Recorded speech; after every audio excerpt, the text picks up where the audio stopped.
हरिहंत सिद्ध सूर्य उपाध्याय साधु सर्व अर्थ के प्रकाशी मांगलिक उपकारी है। तिनको स्वरूप जाने रागते वही जो भक्ति काय को नमाई स्तुति को उचारी है। धन्य धन्य तिन ही ते काज सब आज भये कर जोड़े बार बार वंदना हमारी है। मंगल कल्याण सुख ऐसो हम चाहत हैं। ओ मेरी ऐसी दशा जैसी तुमरी, ओ मेरी ऐसी दशा जैसी तुमरी है। ओ मेरी ऐसी दशा जैसी तुमरी। क्षत्र चूड़ामणि नामक यह ग्रंथ 7वें लंब के अंतर्गत चलती हुई इस नई कथा में कल हमने आपके बीच में कुछ चर्चा की, जिसमें जीवंदर कुमार जिस जगह पहुंच गए थे वहां सामने से राजकुमार तीर चलाकर आम तोड़ने का प्रयास कर रहे थे। आम उनसे नहीं टूट रहे थे और तीर पे तीर चलाए जा रहे थे। जीवंदर कुमार ने धनुष बाण अपने हाथ में लिया और एक ही तीर में आम नीचे गिरा दिए। इस विद्या को देखकर वे सहज ही उनकी तरफ आकर्षित हुए। वे राजकुमार थे, तो नज़दीक आए और नज़दीक आकर उन्होंने जीवंदर कुमार को अपना परिचय दिया कि ये हमारे पिता का नाम है, ये माता का नाम है और हम लोग उनके सब पुत्र हैं। हम लोग उम्र में तो बड़े दिखते हैं लेकिन बुद्धि में बड़े नहीं हैं। हम में इतनी योग्यता नहीं है, विद्या हम प्राप्त नहीं कर सके। और ऐसा कहते हुए उन्होंने जीवंदर कुमार से निवेदन किया कि आप हमें, आपको यदि ऐतराज नहीं हो तो हम आपका नाम अपने पिता को रिकमेंड करते हैं। आप हम लोगों को शिक्षा दो, धनुर्विद्या में निपुण करो। बहुत समय से किसी अच्छे गुरु की तलाश कर रहे हैं हमारे पिता जो राजा हैं, कोई मिल नहीं रहा है। आपको ऐतराज नहीं हो तो आप ऐसा करो। यानी ये बात कल यहाँ कही गई और बहुत ही मार्मिक चर्चा कल यहाँ निकल करके सामने आई, जिसमें इस विनती के तुरंत पश्चात इष्ट पदार्थों के संयोग भाग्य से मिलते हैं, ये चर्चा थी। मूल श्लोक पढ़ लिया था, 71 नंबर का श्लोक था। ये श्लोक तो पढ़ लिया, इसका अन्वयार्थ और अर्थ भी पढ़ा। सरल अर्थ और विशेषार्थ की चर्चा आज करते हैं। इस पुण्योदय में बहुत तरह की बातें कल हमने बतलाई थी और कई इधर उधर की घटनाएं भी आपको सुनाई थी। माने पुण्य पाप कर्म की विचित्रता के संदर्भ में कोई भरोसा नहीं है। कल की घटनाओं को वापस रिपीट तो नहीं करना चाहता, यद्यपि कल तीव्र बरसात होने के कारण संख्या कम थी, लेकिन जो रिकॉर्डिंग भेजी गई आप वहीं से सुने तो ज़्यादा अच्छा है। संक्षेप में तो पुण्य पाप कर्म के उदय की विचित्रता की ही चर्चा थी और विचित्रता में यही कहा था कि किसको पता कौन साधारण व्यक्ति कब कहाँ से कहाँ पहुँच जाएगा और किसे पता कि आज दुनिया में राज करने वाला व्यक्ति कल दुनिया में पहचाना भी नहीं जाएगा। ये दो महत्वपूर्ण बातें थी। मैंने इन दोनों के संदर्भ में पारलौकिक उदाहरण तो आपने अनेक बार सुने हैं, पौराणिक उदाहरण तो हमने लौकिक आसपास के उदाहरणों से चर्चा की। हिंदुस्तान में दिखाई देने वाले और नहीं दिखाई देने वाले वर्तमान में लोगों की चर्चा की, जिसमें आपने फिर भूल गया जगन्नाथ पहाड़िया, आप जानते हैं सब, मुख्यमंत्री आप तो जानते हैं, आप जानते हैं, नहीं जानते ना दीपेश जी, मैं भी नहीं जानता। राजस्थान का मुख्यमंत्री रहा और आज जिंदा है गवर्नर रहे कई स्टेट के, क्या, और कई स्टेट के गवर्नर रहे हैं, आज जिंदा है।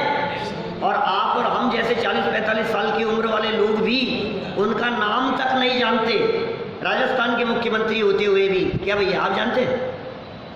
अब आप सोचो क्या स्थिति है। माने मुख्यमंत्री लेवल का व्यक्ति भी जिंदा होते हुए भी उसी राज्य में लोग उसका नाम नहीं पहचानते हो, इससे ज़्यादा उदय की विचित्रता क्या होगी।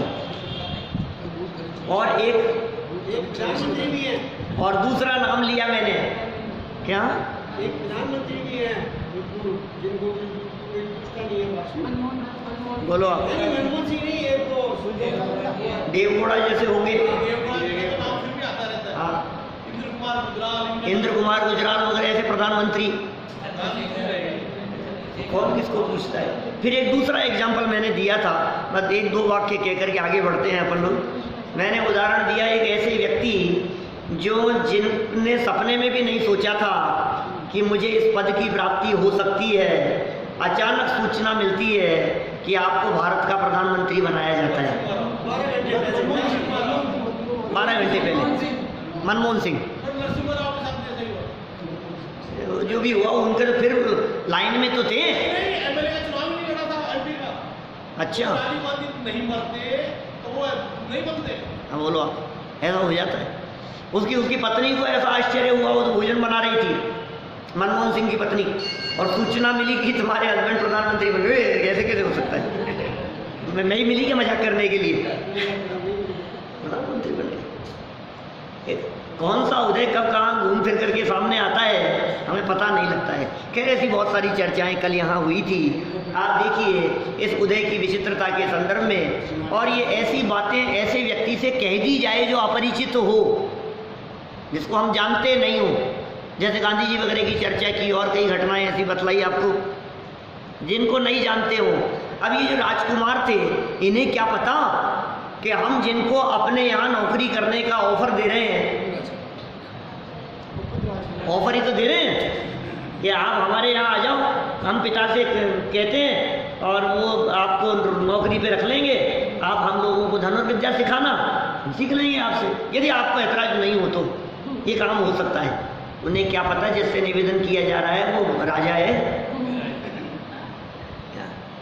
देखिए सरलार्थ, उस राजकुमार के विनय सहित आग्रह पूर्ण निवेदन का जीवनधर कुमार निषेध नहीं कर पाए और राजा दृढ़ मित्र से मिलने के लिए राजकुमार के साथ चल दिए, क्योंकि कर्म प्राणियों को इष्ट अनिष्ट पदार्थों का स्वयं संबंध करा देता है। देखो श्लोक में कुछ बात थी, सरल अर्थ के अंदर इन्होंने इष्ट अनिष्ट संयोग है भाई साहब, इष्ट हो चाहे अनिष्ट हो, ये कर्म सब करा देता है। आपको पता नहीं है, नहीं चाहते हुए भी आपसे क्या क्या काम करा देगा क्या, और चाहते हुए भी वो काम नहीं कर पाओगे। ये कर्म की लीला बड़ी विचित्र है। ये निमित्त रूप से कथन है भाई, संयोगों का मिलना और संयोगों का बिछड़ना, इसमें कर्म के उदय का बहुत बड़ा योगदान देखा जाता है। तुम्हारी चलती नहीं है कर्म के आगे, किसकी चले? इसलिए कर्मों की मुख्यता से कथन होते हैं। इसलिए अरे 3 अनुयोगों में तो कर्म की मुख्यता से ही कथन है। रतवानुयोग, कर्णानुयोग, चरणानुयोग, इनमें तो कर्म की मुख्यता से ही कथन मिलेंगे। इसलिए जब कभी ये बात कही जाती है कि सुनो कर्म कुछ नहीं करते हैं, तो लोगों को स्वीकार नहीं होती है। तो कैसे स्वीकार करें? फिर जब हम आगम प्रमाण प्रस्तुत करते हैं तो परसेंटेज निकालने लगते हैं। वो ये कहते हैं 2% तो ये बात मिलती है कि कर्म कुछ नहीं करते, और 98% ये मिलती है कि कर्म ही सब कुछ करते हैं। तो महत्वपूर्ण बात कौन सी हुई? जो 98% कह रहे हैं। मूल बात तो वो, अरे कितनी बाहुल्यता से वर्णन आया, तुम निषेध करते हो नहीं करते, 2% बात को उठा करके। लेकिन भाई वो 2% को स्वीकार करेगा तो इन कर्मों का सारा खेल खत्म हो जाएगा, मुक्त हो जाएगा, संसार से पार हो जाएगा। ये भी जस्ती, वो जस्ती, जस्ती नहीं है, वो जस्ती है। 2% लोग मानते हैं, लोग नियतिवादी मानने लगते हैं। देखो विशेषार्थ देखो, आगम में कर्म के मूल भेद 11 वर्णादि 8 बताए हैं। शायद ही कोई सभा में ऐसे हो जिन्हें याद नहीं हो। क्या बेटा याद है क्या? 8 कर्म कौन कौन से?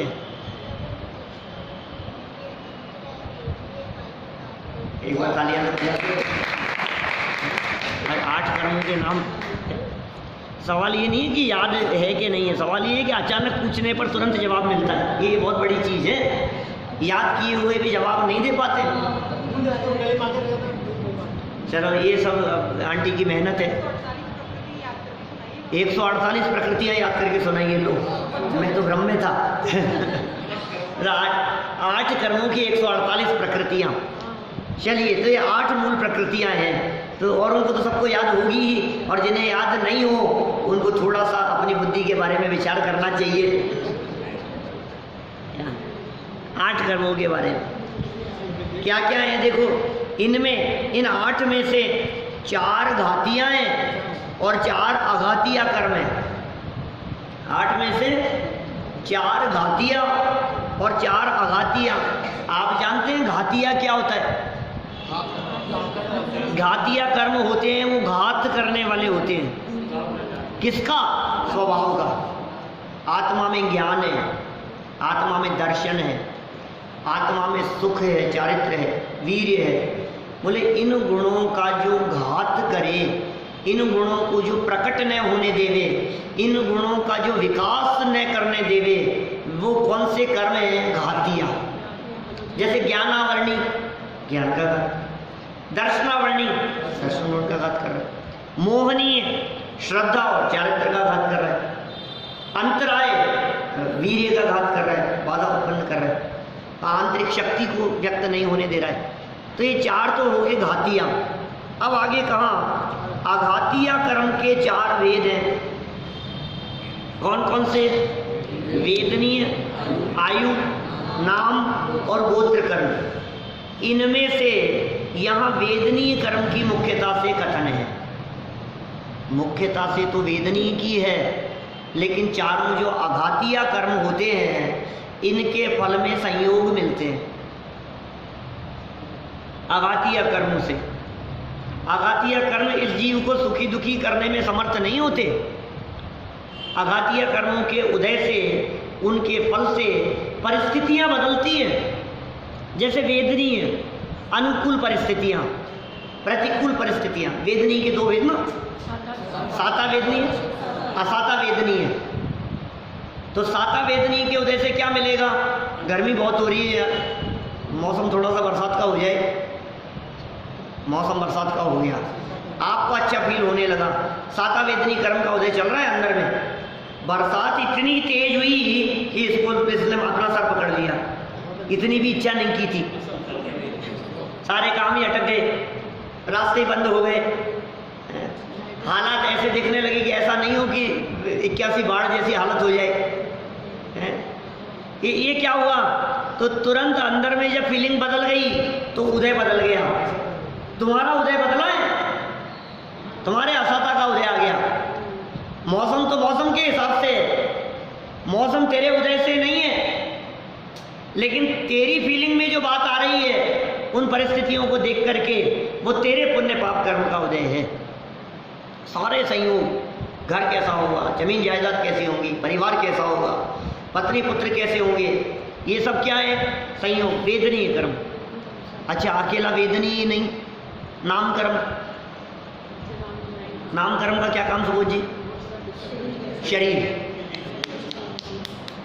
ये मैं पूछता नहीं हूँ एक्चुअल में, क्या अंकल पीछे? नाम कर्म से शरीर संरचना, माने ये याद होनी चाहिए। कुछ बातें ऐसी हैं नीरज जी साहब। नाम कर्म से क्या मिलता है? शरीर की संरचना, शरीर की व्यवस्थाएं भी।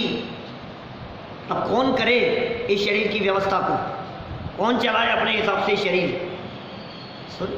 कभी कभी मैं जब कर्मों के ऊपर जो मेरे प्रवचन है उनमें मैं इस तरह की बात कहता हूँ, ये 8 कर्म निहाल जी साहब हमारे को निश्चिंत करते हैं। हमारे जितने कोई काम नहीं, सब मेरे। इन कर्मों ने अपना अपना डिपार्टमेंट संभाल रखा है, और जिन्होंने अपना डिपार्टमेंट संभाल रखा है वो ये कह रहे हैं, हे जीव तू शरीर की तरफ से ध्यान हटा, क्योंकि शरीर का डिपार्टमेंट नाम कर्म ने संभाल रखा है। तू चिंता मत कर सर में बाल रहेंगे कि उड़ेंगे कि सफेद क्यों हो रहे हैं, तू चिंता मत कर दांत हिल क्यों रहे हैं और कब तक रहेंगे, तू इस बात की चिंता मत कर घुटनों के दर्द का क्या होगा। ये नाम कर्म की व्यवस्था है, उसने संभाल रखी है सारी व्यवस्था।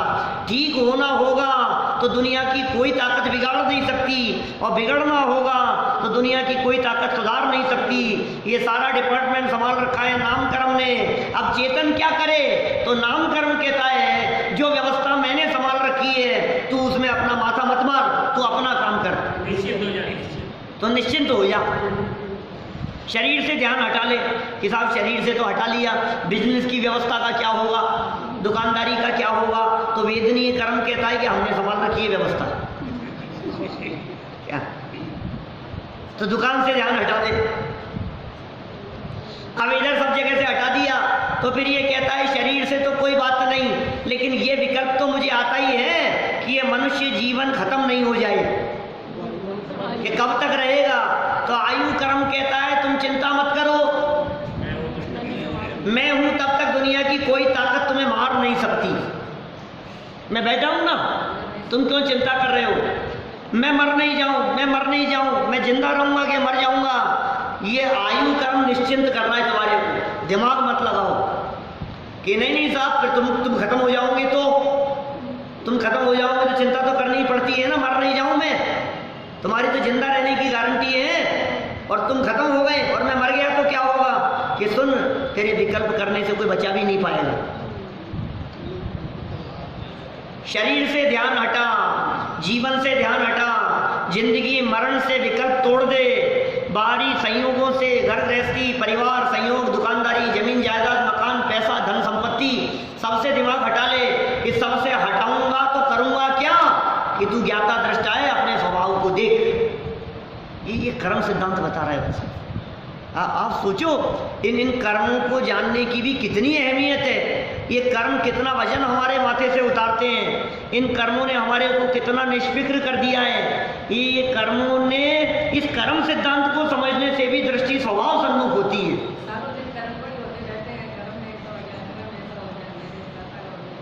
ये कर्म तो निश्चिंत कर रहे हैं, अब ये कर्म को लेकर के रोता है। ऐसा कर्म सिद्धांत का चिंतन कौन करता है बतलाओ। दुनिया में कर्म सिद्धांत की चर्चा करने वाले समाज में तलाशो जरा, आत्मा की चर्चा करने वाले तो कम है।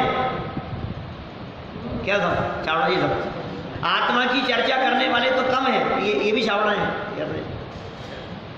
आपके बगल वाले, आत्मा की चर्चा करने वाले तो कम है। सुनो, कर्म की चर्चा करने वाले तो समाज में बहुत है। कर्म का उदय, कर्म का उदय, कर्म का उदय, क्या करें साहब। अब कर्म के उदय की चर्चा करके रोते हो या कर्म की चर्चा, उदय की चर्चा करके प्रसन्न होते हो, बोलो। तुम कर्म सिद्धांत को सही रूप में तुमने कब पढ़ा।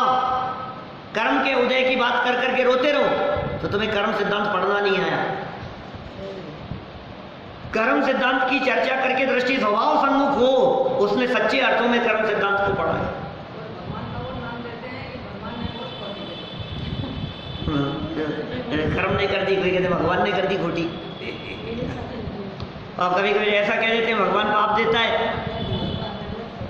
ऐसे मेरे सोनागिर जी की जो पहले वाले प्रवचन है अवर्णवाद पर है, अभी तो सम्यक तो सन्मुख मिथ्या दृष्टि पे किए जो प्रवचन हुए, सम्यक तो कैसे हो उस विषय पर हुए।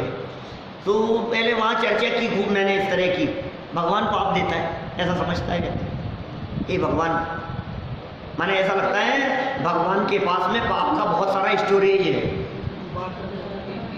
जब भी कोई जीव आता है पाप दे देता है, भगवान पाप देता रहता है, भगवान पाप देता है।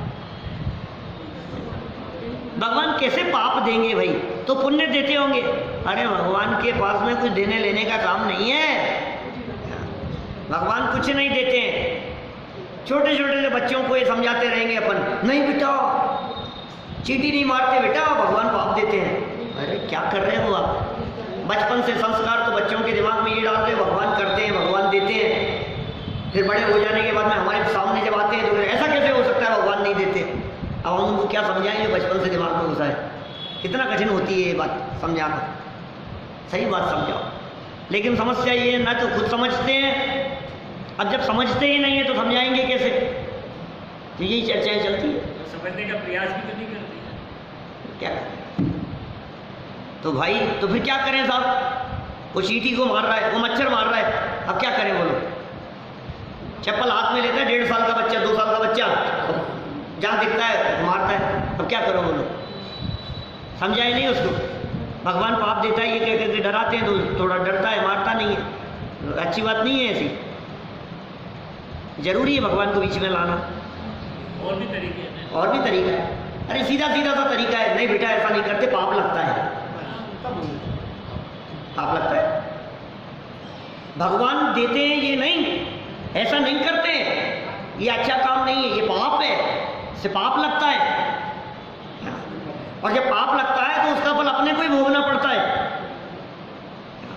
फिर परिस्थितियां दिखाओ, पता है बेटा इसके साथ ऐसा क्यों हुआ, इसके पाप कर्म का उदय। ऐसा पाप पता है कैसे होता है? ऐसे जीवों को की हिंसा करने से, इनकी विराधना करने से।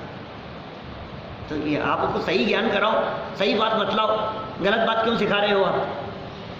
भगवान को करता धरता क्यों बतला रहे हो? जबरदस्ती उसके अनजाने में ही उसके दिमाग में ये बात फीड होती जा रही है, उसके सबकॉन्शियस माइंड में ये बात डलती जा रही है अंदर में कि भगवान करते हैं, भगवान पाप देते हैं, भगवान पुण्य देते हैं। फिर किसी वक्ता ने कहा भगवान कुछ नहीं करते हैं, तो फिर वो आर्ग्यूमेंट करने लगता है।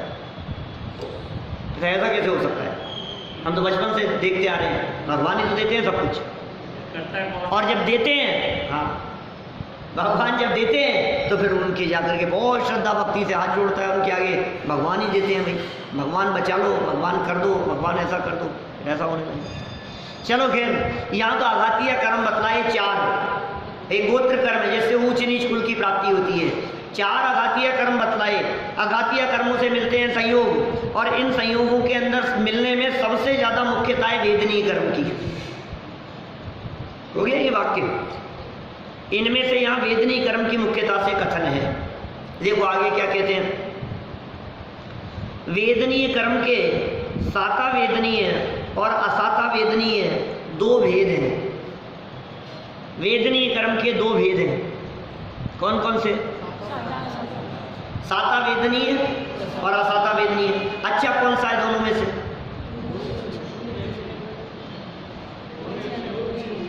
दोनों ही अच्छे नहीं है। किसी को अच्छा तो नहीं लग रहा है? मैं देख रहा हूँ अपनी सभा में कोई ऐसे तो नहीं है जिन जो ये कह रहे हों कि साता वेदनी अच्छा है दोनों में से।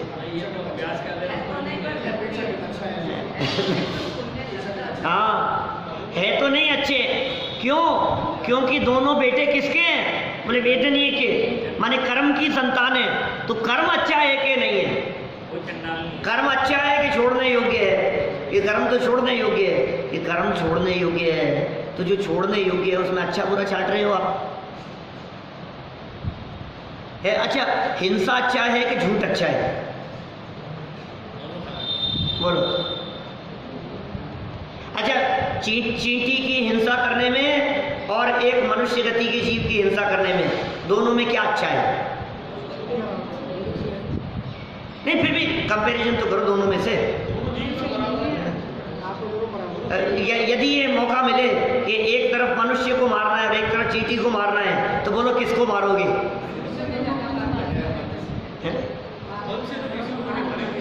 फिर देखो क्या क्या कहता है, फिर तुरंत एक डिसीजन लेने लगता है, हाँ यार उसको मारने से तो अच्छा है चींटी को ही मार लेंगे। अरे मार लेंगे ये क्यों भाव आ रहा है?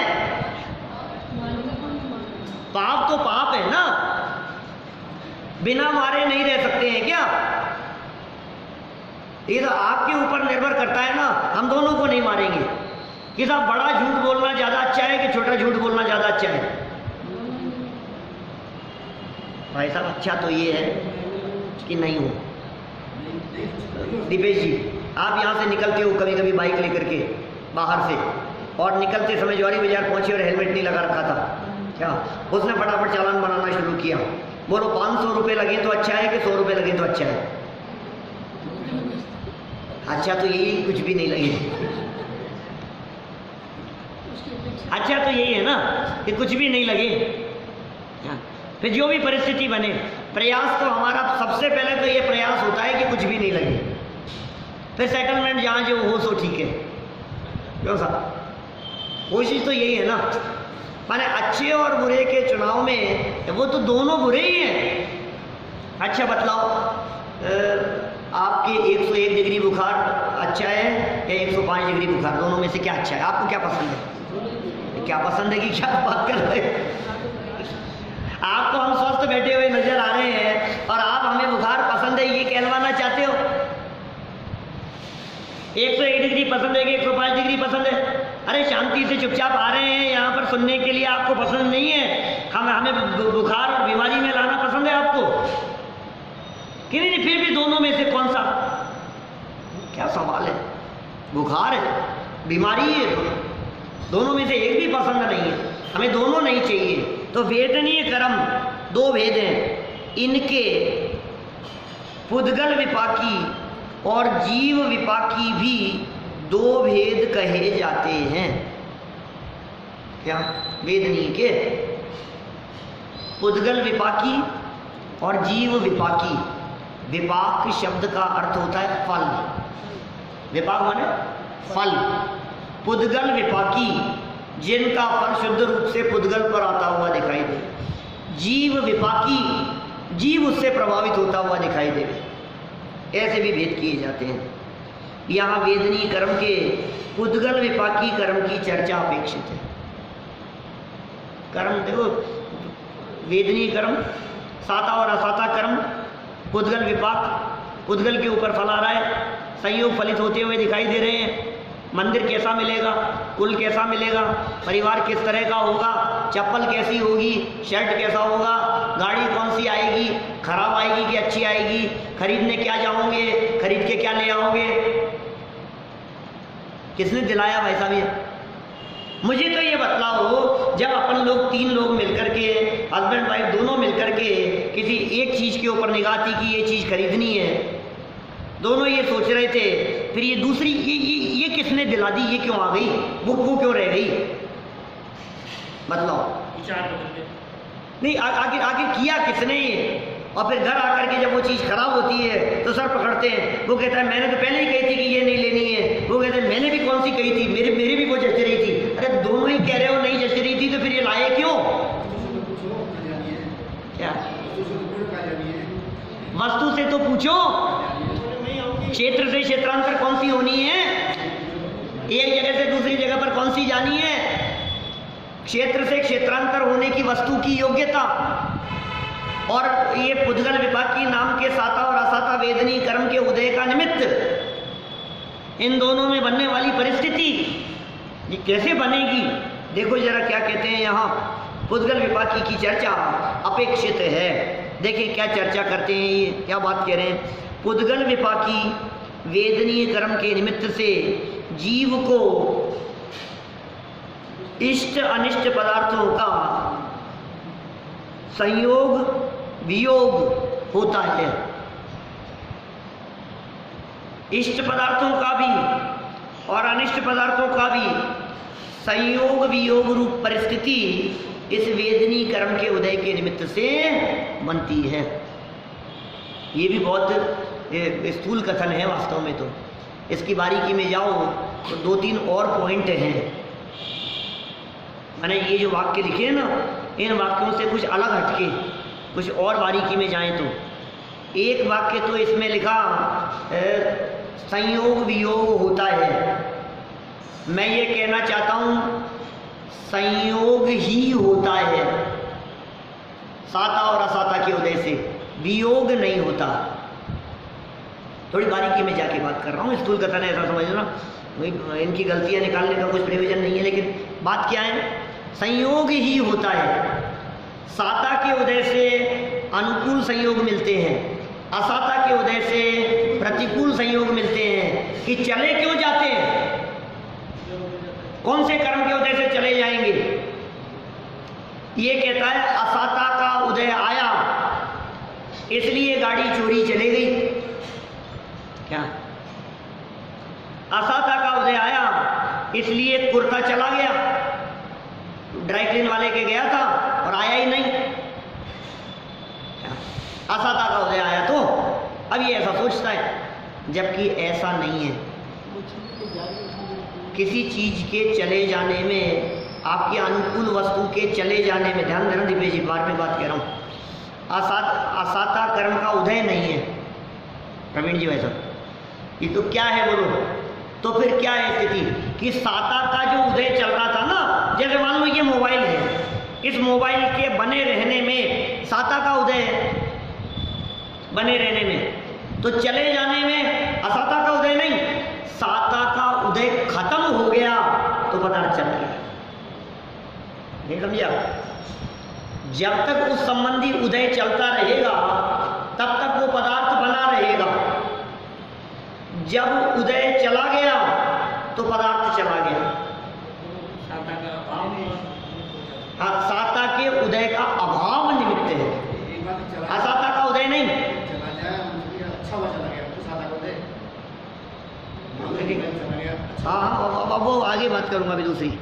अभी इतनी बात समझो, जैसे समझो आप होटल में जाकर के हमने कोई रूम बुक कराया, क्या ऐसी जगह पर चले गए जहाँ कोई बहुत कम लोग आते जाते हैं, हम वहाँ रहे, 1 दिन रहे, 2 दिन रहे, 3 दिन रहे, कि कब तक रहेंगे? तो कहता है जब तक किराया देते रहोगे, रहते रहोगे, ठीक है ना। तो हम आपसे ये कहते हैं कि ये कब तक वो रूम हमारे पोजीशन में रहेगा, बताओ? जब तक किराया चलता रहेगा। ऐसे ही जब तक ये साता वेदनी कर्म का किराया देते रहे, तब तक हमारे संयोग में ये अनुकूल पदार्थ बने रहे। गाड़ी कब तक रहेगी? हर समय उदय चाहिए, हर समय साता वेदनी का उदय, उसके बने रहने के लिए, उसे मेंटेन रहने के लिए।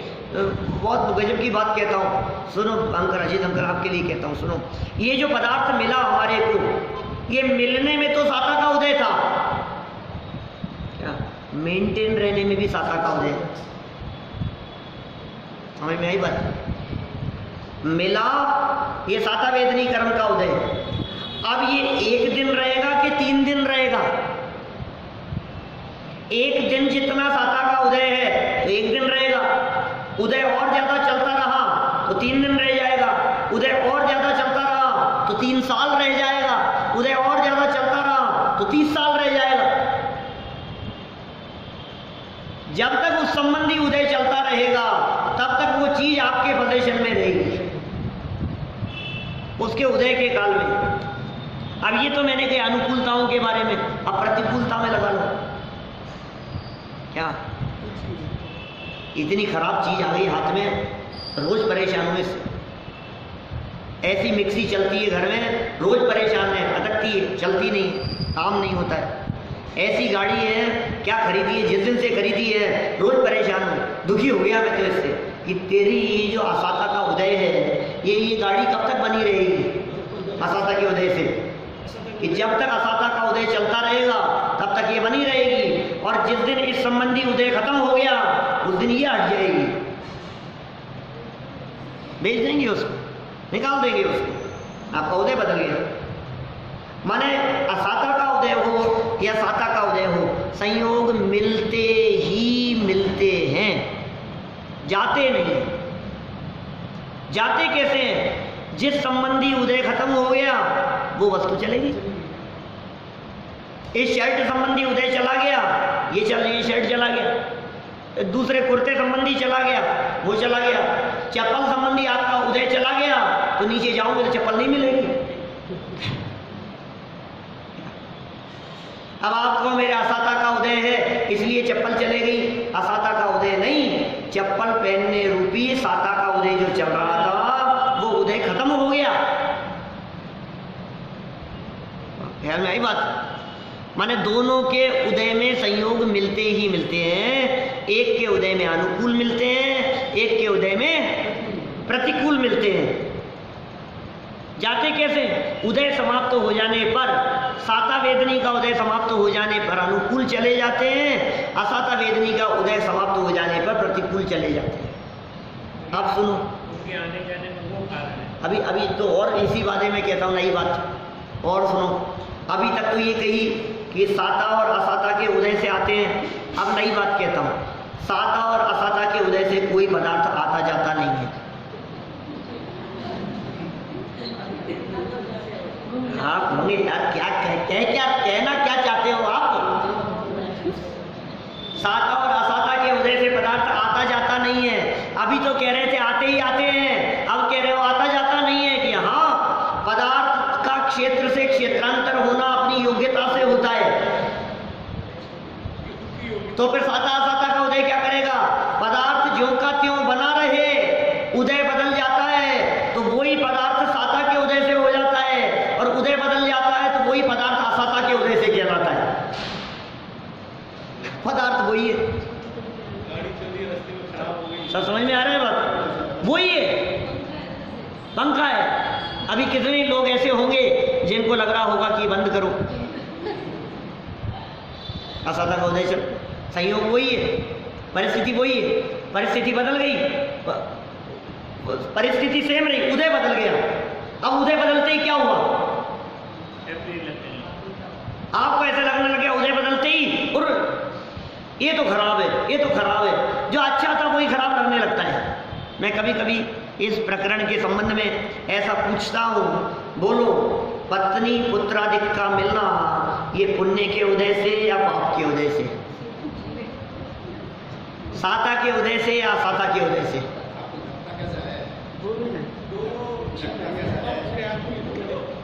बोलो क्या जवाब देंगे? बोलो अरुण जी साहब। हाँ, दोनों ही है, पुण्य के उदय से कि पाप के उदय से? अजी भैया, अच्छी लगे तो साता, अच्छी लगे तो साता, और आधा ही वाक्य बोलोगे, प्राण पिए तो असाता। आपके पुण्य के उदय से के पाप के उदय से, कि हम क्या बताएं? जब जब देवी जैसी दिखाई देवे तो साता का उदय, और जब दहाड़ी जैसी दिखे तो असाता का उदय। वही है क्या? वही बच्चा है, जब आपके आज्ञाकारी दिखाई दे रहा है तो साता वेदनी का उदय, और जब वही बच्चा आपको पलट के सामने जवाब दे रहा है तो असाता वेदनी का उदय। बच्चा वही है, ऐसा नहीं कि साता, ये बेटा तो साता वेदनी के उदय से मिला है, ये बेटा असाता वेदनी के उदय से मिला है। दो बच्चे हों तो एक साता वेदनी कर्म के उदय से, एक असाता वेदनी कर्म के उदय से, ऐसा नहीं है। वही व्यक्ति, वही वस्तु, वही पदार्थ, क्षेत्र से क्षेत्रांतर होना तो योग्यता से होगा, जो होगा सो होगा। तुम्हें कैसा फील हो रहा है उसकी मौजूदगी में, तुम्हें कैसा फील हो रहा है उसकी सत्ता में, तो जैसा फील हो रहा है समझ लो आप उदय अंदर से बदल गया। अंदर से उदय बदल जाता है तो बाहर से व्यक्ति बुरा लगने लग जाता है। मित्र हरि हो जाए जगत में अशुभ उदय के आने से। बोलो, कभी जिनके साथ के बिना रहते नहीं थे, आज उनकी शक्ल देखना पसंद नहीं है। ऐसा नहीं हो जाता? साथ में उठते बैठते थे, एक थाली में बैठ करके भोजन करते थे, और आज क्या हो गया? एक दूसरे की जान लेना चाहते हैं। ये क्या हो गया? ऐसे बहुत दिखते हैं दुनिया में। कभी ऐसा हुआ करता था कि एक दूसरे के दुश्मन हुआ करते थे, और आज क्या हो गया कि घनिष्ठ मित्र हैं, एक दूसरे के लिए जान देते हैं। ये क्या हो गया? वही व्यक्ति, उदय बदल गया। कल तक जिनके लिए दिन रात एक करने को तैयार थे, बोलो वो सीता, जिसके लिए 6 महीने युद्ध किया रामचंद्र जी ने रावण की सेना के साथ में, 6 महीने युद्ध किया, आज क्या हो गया? जंगल में छुड़वा दिया। एक समय वो था जब जंगल में दर दर की ठोकरें खाते हुए सीता को तलाश रहे थे, जंगल में तलाश रहे थे, सीते सीते कहकर के पुकार रहे थे। नदी नालों से, पेड़ पौधों से, पर्वतों से, पहाड़ों से, वृक्षों से पूछ रहे थे, ए सीते कहाँ चले गई? ए वृक्षों तुम बता दो कहाँ चले गई? कौन ले गया? सीता कहाँ चले गई? एक समय वो था, अब समय बदल गया। पहले जंगल में खोज रहे थे, अब जंगल में छुड़वा रहे हैं। ये क्या हो गया? जंगल में ढूंढ रहे थे, जंगल में छुड़वा रहे हैं। उसे इतना परिश्रम करके लेकर के आए थे और अब छुड़वा दिया। इतना अनुराग था उसके प्रति। और सुनो, 20-22 साल बाद में आज मिली भी वो, तो पहले अग्नि परीक्षा। ये कैसे समय बदलता हुआ दिखाई देता है। ये वही सीता है जो सीता 6 महीने रावण के यहाँ रह करके आई, पतिव्रता थी, आपके लिए जान छिड़कती थी। वही सीता स्वर्ग में चले गई तो लौट करके आती है तो रामचंद्र जी के ऊपर उपसर्ग करती है। ये वही सीता है। समय बदल गया। रामचंद्र जी ने दीक्षा ले ली, मुनि बन गए, तपस्या कर रहे हैं। स्वर्ग से सीता का जीव जो समाधि मरण पूर्वक देह छोड़ करके ऊपर चला गया था स्वर्ग में, वो लौट करके आया, वो निवेदन किया, समझाया, नहीं समझ में आया तो उपसर्ग करना शुरू कर दिया। मेरे से पहले कैसे मोक्ष जाओगे, साथ में चलेंगे, ज्यादा तपस्या मत करो, स्वर्ग में आ जाओ। फिर यहां से मनुष्य को धारण करके साथ में चलेंगे, वो उपसर्ग कर रही है। देखो आप, जिनके प्रति अत्यधिक तीव्र राग दिखाई देता है, ये व्यक्ति उनकी हत्या कर देता है। ऐसी घटनाएं न्यूज़पेपर में छपती है रोजाना। इतना प्रेम, इतना प्रेम, इतना प्रेम, इतना दीवाना उनका। और फिर क्या हुआ कि कोई घटना ऐसी घट गई कि हत्या कर दी उसकी। ये क्या है ये स्वरूप जगत का? क्या बदला? व्यक्ति नहीं, उदय बदल गया। समझ में आ रही है बात? देखो क्या कह रहे हैं यहाँ। उद्गल विपाकी की चर्चा अपेक्षित है। एक वाक्य पढ़ा था मैंने यहाँ, तो समझ में आ गई ना, वेदनी से मिलता ही मिलता है। एक तो ये वाक्य हो गया, ये कहना भी उपचार है। ऐसा नहीं है कि वेदनी कर्म का उदय पैसे को खींच करके लाता है। साता वेदनी कर्म के उदय से पैसा आता है ना आपके पास में, तो पैसा जो वहां से आपके पास तक चल करके आया, ये उसकी क्रियावर्ती शक्ति थी। वेदनी कर्म तो उसमें निमित्त मात्र है। समझ में आ रही है बात?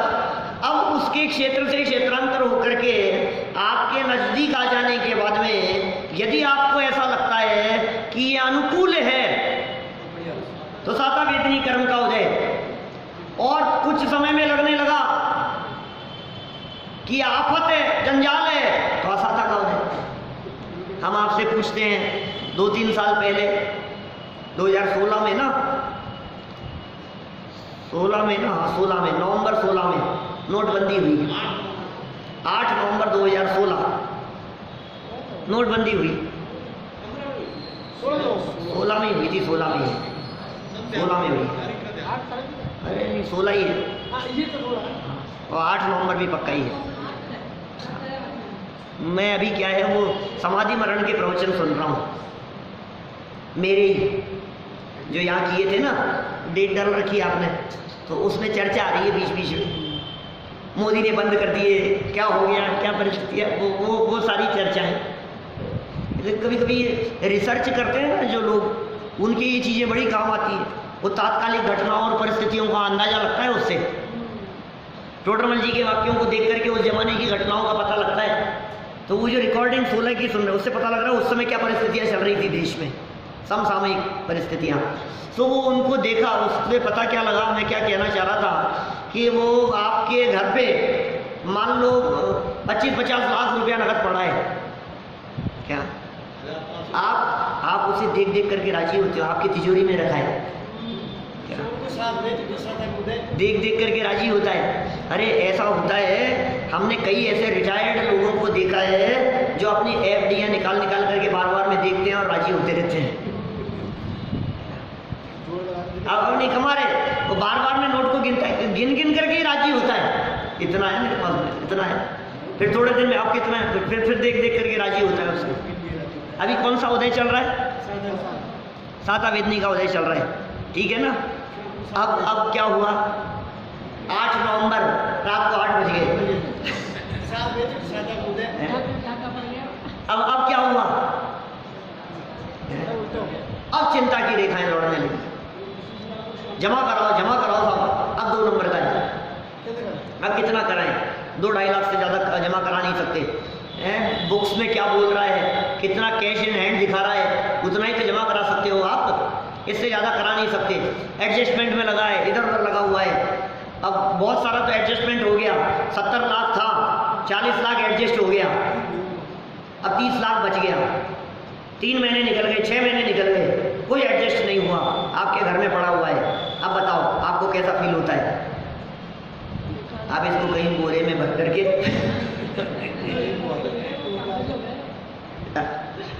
कहीं निकाल ले आओ इसको। यदि ये रह गया, यदि ये पकड़ में आ गया,